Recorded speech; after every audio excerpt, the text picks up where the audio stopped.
The free phone line did not vanish in a store. It vanished inside a billing migration. T-Mobile was moving older legacy plans into newer experience plans. Reports say the cleanup touched more than 1,100 old billing codes and produced a maze of replacement plan variants.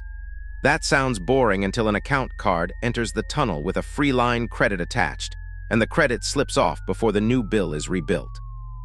That is the strange object in this story. Not a tower, not a phone, but a line on a bill that used to read free. Customers posted examples of free lines turning paid, old discounts missing, and add-ons appearing during the migration.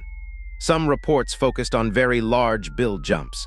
Others focused on smaller changes that still broke the promise customers thought they had locked in years earlier. T-Mobile told outlets the free line problem affected a very small number of customers, said free lines remain free, and said discounts would be restored and backdated where needed. It also said it would look into reports around Hulu billing. The bigger plan change is separate. Some migrated voice lines can still see price adjustments, reported up to about $6 per line. But the free line glitch is different because it turns a promotion promise into a software routing problem. So this is not every customer. It is not proof that every bill is wrong. It is also not just a normal price hike story. It is a warning about legacy systems. When years of promotions, plan names, add-ons, family plan exceptions, and account credits are compressed into a cleaner product map, the smallest tag can carry the loudest consequence.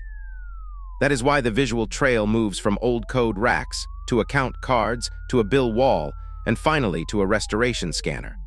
The public story is not whether a new plan has a nicer name. The thing to watch now is the next bill, the missing credit, and whether the restoration lane actually closes the loop.